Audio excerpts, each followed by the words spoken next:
রাসূল সাল্লাল্লাহু আলাইহি ওয়াসাল্লাম এক ইহুদির কাছ থেকে, কার কাছ থেকে? সবাই বলে নাই, কার কাছ থেকে? আমার নবী, পেয়ারা নবী এক ইহুদির কাছ থেকে জব কিনেছিল। জব, বার্লি, যেটা দিয়ে রুটি বানায়। ওই জবের দাম দেওয়া টাকা পয়সা নবীর কাছে ছিল না, ফলে নবী ওনার একটা পোশাককে মর্গেজ রেখেছিলেন, মর্গেজ, বন্ধক, যে এখন এটার দাম দিতে পারবো না, কয়েক কেজি বার্লি নিয়ে যাই আর বন্ধক হিসেবে আমার জামাটা রেখে গেলাম, যেই দিন দাম দিব ওই দিন জামাটা ছুটাই নিয়ে যাব। সুবহানাল্লাহ পড়বেন না? বাকিতে নিছিলেন, বাকিতে। দিরআহু মিন হাদিদ, লোহার তৈরি বর্ম, মানে যুদ্ধের পোশাক, লোহা দিয়ে বানানো। বিশ্বনবী বললেন, কয়েক কেজি জব দাও, টাকাটা পরে দিব, এখন টাকা নাই, বন্ধক হিসেবে, মর্গেজ হিসেবে আমার জামা রেখে গেলাম, যখন টাকা দিব জামা ছুটায় নিব। আওয়াজ করে বলতে হবে সুবহানাল্লাহ। এ থেকে বোঝা গেল অমুসলিমদের সাথে ফিনান্সিয়াল ডিলিং করা যায়, অর্থনৈতিক লেনদেন করা যায়, কেনাবেচা করা যায়, প্রোডাক্ট কেনা যায়। এমনকি আমাদের মসজিদে নববীতে বারান্দায় আপনার একটা অটোমেটিক ফ্লাইং আমব্রেলা দেখছেন? সূর্য যখন বাড়ে মসজিদে নববীর বারান্দায় ইয়ার্ডের মধ্যে অটোমেটিক্যালি কিছু আমব্রেলা আছে, সাঁ করে খুলে যায়, আর সূর্যের তাপ লাগে না। আবার সন্ধ্যাবেলায় এই আমব্রেলাগুলো ওরা ক্লোজ করে ফেলে, দেখেন নাই না? দেখছেন?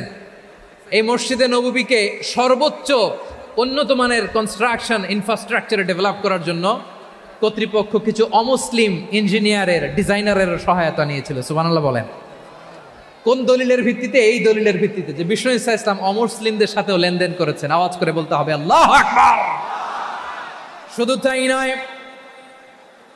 ইন কেস অফ ইমার্জেন্সি, প্রয়োজনে ইসলামের খাতিরে, ইসলামকে সামনের দিকে এগিয়ে নিয়ে যাওয়ার জন্য অমুসলিমদের সাপোর্ট নেওয়া জায়েজ আছে।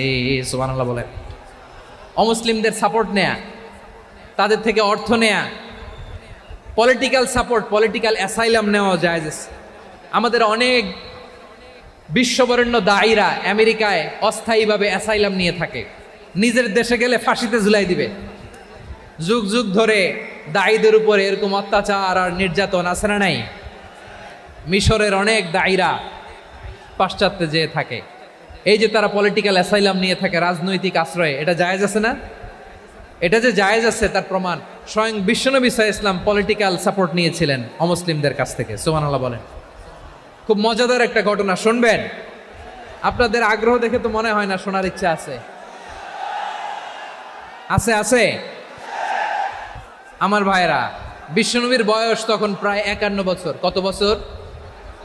বিশ্বনবীর সবচেয়ে কাছের মানুষ খাদিজা রাদিয়াল্লাহু তাআলা আনহা ইন্তেকাল করেছেন। বিশ্বনবী বড্ড কষ্ট পেলেন, হৃদয়টা ভেঙে খান খান।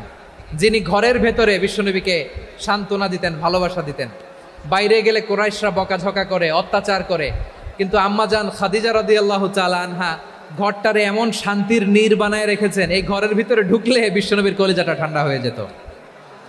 এজন্য রব্বুল আলামিন বলেন, খাদিজা, ও আমার বান্দি খাদিজা, জান্নাতে এমন স্পেশাল একটা ঘর আমি তোমার জন্য রেডি করে রেখেছি। ওই ঘরের মধ্যে কোনো আওয়াজ নাই, ওই ঘরের মধ্যে কোনো নয়েজ নাই, ওই ঘরে কোনো বিশৃঙ্খলা নাই। কারণ মক্কার জমিনে আমার নবী কুরাইশদের বিশৃঙ্খলা, নয়েজ আর ঝামেলাগুলোকে উপেক্ষা করে যখন তোমার ঘরের ভিতরে ঢুকতো, ঘরটারে তুমি শান্তির নীড়, ঠান্ডা, নীরব, নিস্তব্ধ, নিঝুম আর শান্তির নীড় বানিয়ে রেখেছ। এজন্য জান্নাতে স্পেশাল একটা শান্তির নীড় আমি তোমারে উপহার দেব।